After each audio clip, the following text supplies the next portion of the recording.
All right, welcome back to another After Dark, everyone. Hope you all had a wonderful day. Hope you guys are having a good night so far.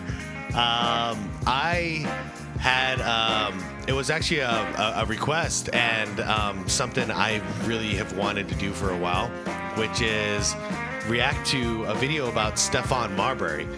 This one's called the Stephon Marbury story, from the NBA to China.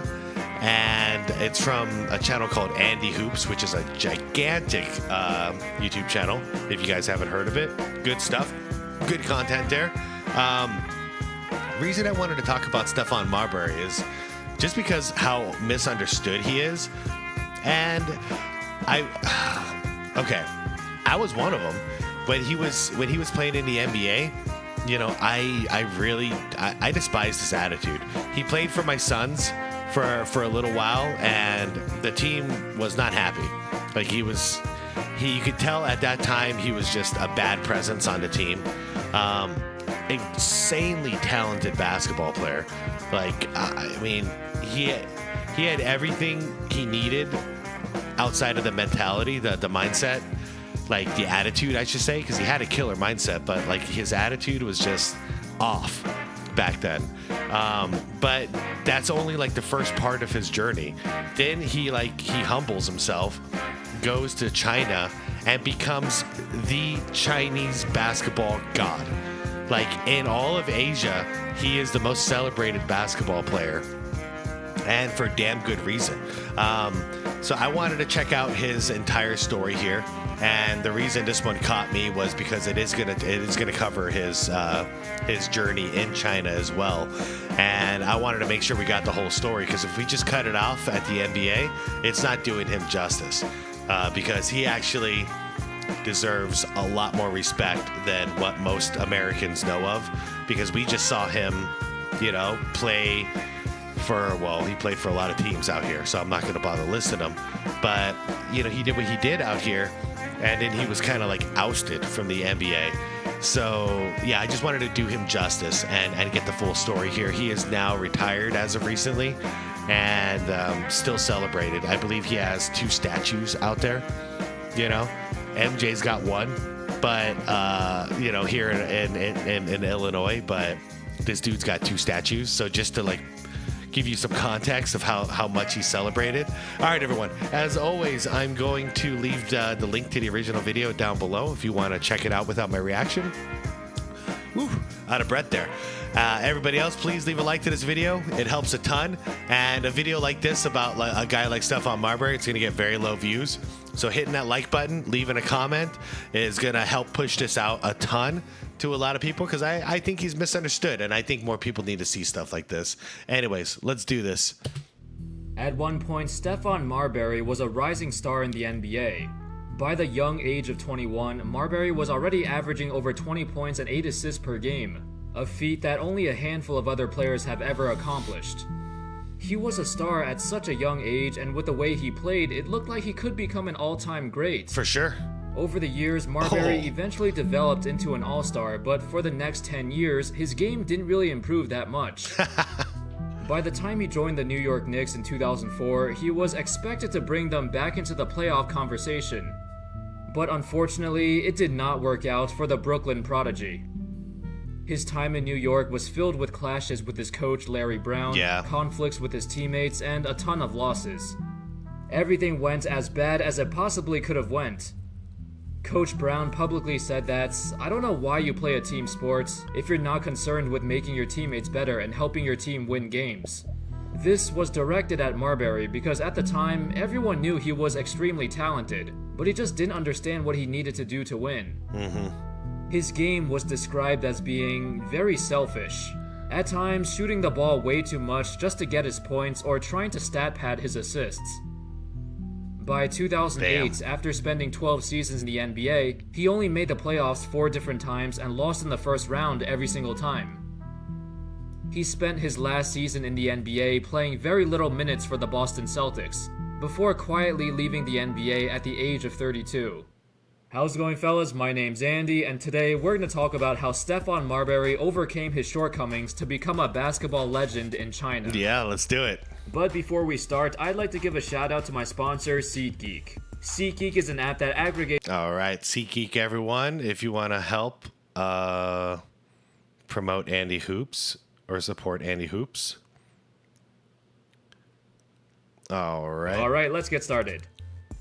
As part of the 1996... Oh, man, real quick before we go on. I kind of recently, about a year ago, maybe a little longer, got a box of cards for this year. And it is the coolest thing having all these rookies. You know, got your rookie, got your rookie, got your rookie, got your rookie. Oh, man, it is cool. There's more in here. But yeah, it was a hell of a draft class, man. Hell of a draft class. Marbury had his highs and lows, and did not live up to the same standards as the others. Shortly after his last NBA season, Marbury also fell into a deep depression and had suicidal thoughts.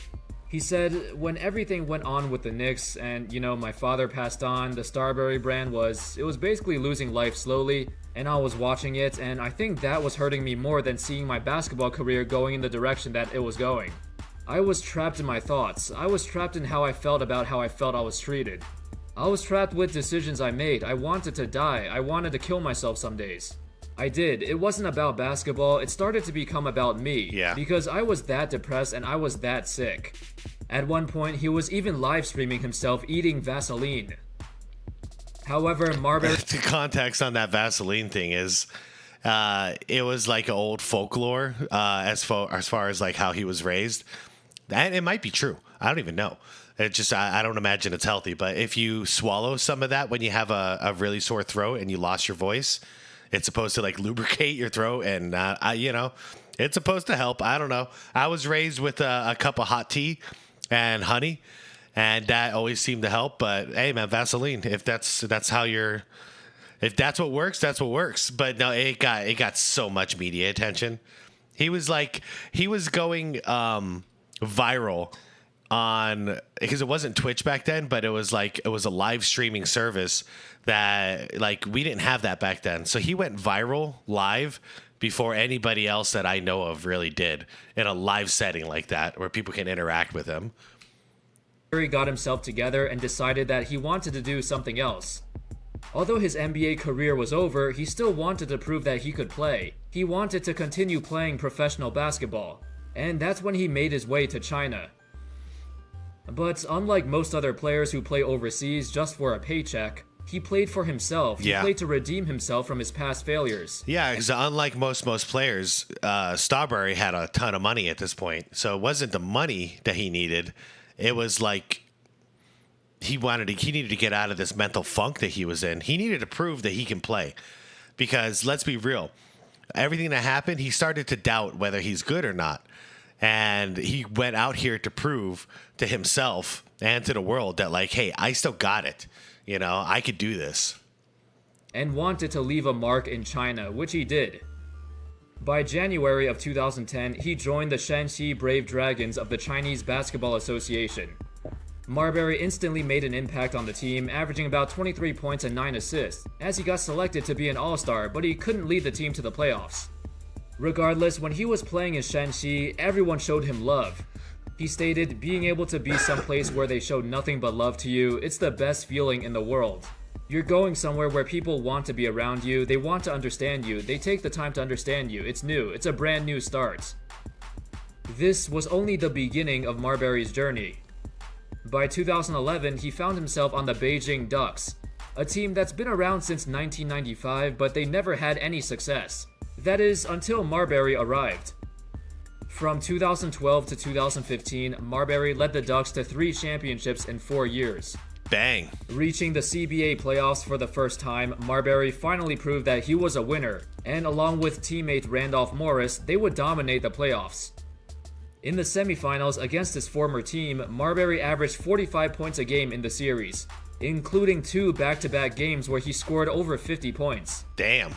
Then in the finals, going up against the Guangdong Southern Tigers led by former NBA player Aaron Brooks, Marbury led them to a 4-1 series victory, capping off Game 5 with 41 points. The Beijing Ducks won their first ever CBA championship. And afterwards, Marbury got a lot of calls from the NBA. Now, a lot of teams were interested in signing him. Oh, yeah. Now suddenly you like me again, huh?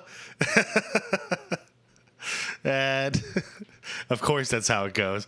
Oh, we'll kick you while you're down. But, now you're strong again? You're doing good? Yeah, come on back. Let's torture you some more. And I'd give them the biggest middle finger ever. But he didn't care about that anymore. Yep. Now he was the most popular player in the entire country. When the Houston Rockets tried to contact him and offer him a contract, Marbury said, "I basically kept telling them I wasn't interested. And I really wasn't. That was not where my mind was. They had just talked about erecting a statue for me, and the last thing I was thinking about was playing back in the NBA." A couple months after he won the championship, a statue of Marbury was built right next to the Cadillac Arena. Dude, how cool is that? The same stadium where Beijing hosted the 2008 Olympics. Marbury's dominance was so clear that the CBA started to create new rules for foreign players. They revised the foreign player rule and limited the number of foreign players that each team could have. That's an interesting rule. That's actually a smart rule, too. For their situation, at least. Like, that's a very smart rule. So you can't just stack the Ducks with a bunch of ex-NBA players. They also introduced a new award beginning in 2013, the CBA International MVP. Marbury was the first ever international MVP. As the popularity of Chinese basketball continued to grow, contracts became more lucrative, so more and more foreign players started to come over to play, all because of Marbury. The Beijing Ducks would also win the 2014 and 2015 championships, as Marbury won Finals MVP. Damn, man. By 2015, Marbury's popularity reached an all-time high. He even got a museum dedicated to him in Beijing. He also got a museum dedicated to him? Like, not just like a segment of it, but like an entire Marbury museum? I didn't know that. Good Lord. He's the Michael Jordan of China, isn't he? Honored by the Beijing government for his charity work and his commitment to the community. His signature Starberry shoes started to get more popular, and some are priced as low as $15, so most people could afford them without breaking the bank. Hey, that's cool. Shaq did that too. Shaq did that too. I think he had a deal with Walmart, and he was selling like $25 Shaq shoes. I appreciate that. That's cool. Felt that guys like Jordan and LeBron charge way too much for their shoes, since it does not cost much to make them. And that's coming from a huge Jordan fan. He makes it very clear Jordan's his GOAT. But now he's dead right. At least now the price of Jordans have come down. You know, you can get a solid pair for about $100, and the cost of other shoes now have gone up. So Jordans suddenly aren't that expensive when you buy them new, and you buy them from like, you know, the Nike outlet or like, you know, Nike, Nike.com. But yeah, for a long time there, I didn't even consider getting Jordans, because Jordans, you know, $150 to $200, and the regular shoes I can go get for like $30. You know, so it didn't make sense to me. But now it's starting to make some more sense. Marbury went in a different direction, selling shoes that even kids could afford. Yeah, I like that. As Marbury continued to get older and his basketball career would inevitably end, one of the best moments of his life happened on October 14th, 2016. The Houston Rockets and New Orleans Pelicans were scheduled to play a preseason game in China, in Beijing, the same arena that Marbury has played in for the last 5 years. At first, Marbury did not want anything to do with the NBA. The Rockets were coached by Mike D'Antoni as well, and they didn't get along back when he coached the Knicks. Initially, Marbury did not plan to attend the game. He said, "I wouldn't have gone on my own. I didn't know how I would be treated or how they would have acted toward me. I didn't know if I would feel awkward or they would feel awkward toward me." But after the NBA realized that Marbury was in town, they offered him and his managers tickets to the suite level to watch the game. Marbury felt uncomfortable accepting the offer, but after Adam Silver had a pre-game conference and talked about how much Marbury meant for the growth of basketball, he felt really touched. A couple of former NBA players were at the game as well, and afterwards, Adam Silver personally invited him to his office in New York. The reunion between him and the NBA went well, and although Marbury's priorities are in China, it meant a lot to him that they reached out. Oh, I bet. Anyway, by the end of 2017, Marbury would sign with the Beijing Fly Dragons. The 2017-18 season would be his last in the CBA. His team would miss the playoffs, so his final game was on February 11th, 2018, just 9 days before his 41st birthday. In that season, he was slowing down and nowhere near his former self, but he still managed to put up 20 points. In this emotional final game, Marbury would lead his team to the win under a roaring crowd, and all of his teammates came out to support him. He kissed the floor. It was a great moment. The entire crowd cheered him on as they celebrated the retirement of the country's most legendary player of the last decade. The story of Stephon Marbury was quite an interesting one. We've never seen a former All-Star play over 10 years in the NBA and then take his talents overseas to reinvent themselves. Yeah. In fact, after his NBA career was over, there was no way Marbury would have even been considered for the Basketball Hall of Fame. But because of his dominance in China and the incredible impact he had on the entire country and the growth of the sport, there's no question that he's getting into the Hall of Fame when he's eligible. Oh, he better. 100% he better. Because the Basketball Hall of Fame is not the NBA Hall of Fame. It's basketball in general. This man proved himself. He deserves it. While you could say that a lot of NBA players can just go to China and dominate, it's way more than that. Marbury became a national icon, the first foreign star to willingly come to China and make it his home. While many other NBA players have played incredibly well in China, nobody else embraced the culture and integrated himself into society like Marbury did. Yep. In fact, Marbury was even granted a special permanent residency card in China. Wow. A card that's usually only reserved for foreigners who are ethnically Chinese. But Marbury became the first non-Chinese foreigner to receive it. Near the end of his career, he showed his appreciation for the entire country, saying that, "To be told that you're a loser, that you can't win, and that you can't do this and you can't do that, then to come someplace without speaking the language with cultural barriers, to be able to accomplish that goal was beyond anything." That might have actually helped. Hold on, I think we're at the end. Anyway, that's all folks. That sums up the story of Stephon Marbury. One of the greatest, most influential stories in basketball history. Thank you all so much for watching. I hope you enjoyed the video, and as always, I'll see you next time. Peace. All right. First of all, great video. Great video. He focused more on China, which I'm actually really happy about because I think most of us know about his NBA journey, but a lot of us don't know. I mean, even me. It was only about 2-3 years ago that I really understood how much he did in China. I knew he was there. I didn't know he was like, the man, though. I didn't know he was the guy and how much he was celebrated. I don't think I knew until I saw him on a podcast. Who was it with? I think it was Shaq. So actually, it was more recent than that.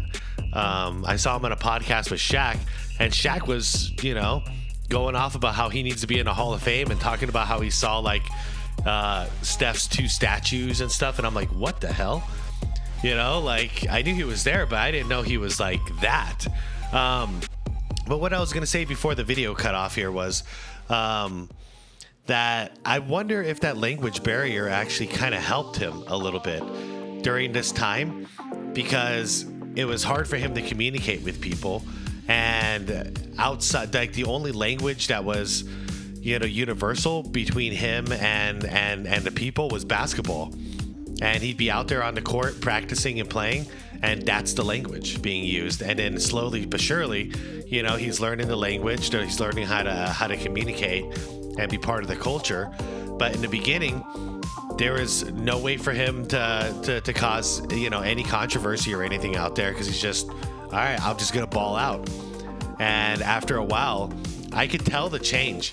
Like when he speaks with so much respect now. He's so gracious and grateful. He's constantly he's a happy dude. So from going from that suicidal, like super depressed person that he was in America to being like such a happy, grateful, and kind person. Now, after his time in China, like it blows my mind. I'm really happy for the dude. I love this video. Go check it out. Go check out Andy Hoops if you enjoyed it.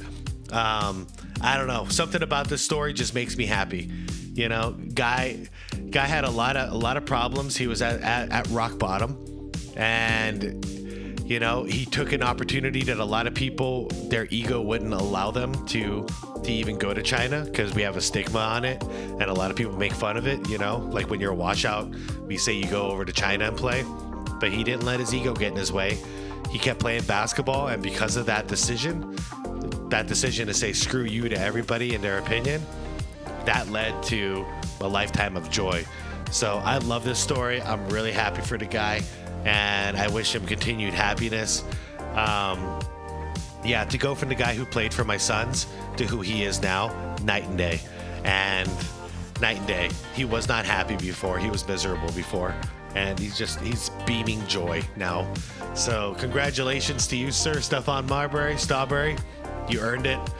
You know, your skills are phenomenal. And now I'm so glad to see where your head's at. So, and I'm glad that you're celebrated, because you deserve it. All right, everybody, I'm out of here. Please leave a like to the video if you enjoyed it. Subscribe to the channel if you want more content like this. And yeah, hit that bell notification if you want to be notified whenever a video goes live, which is usually twice a day. And yeah, I appreciate you all. Yeah, thank you very much for watching and enjoying this one with me. Spread the word about Steph. And yeah, tell your loved ones you love them, okay? All right. Peace out, everybody. Good night.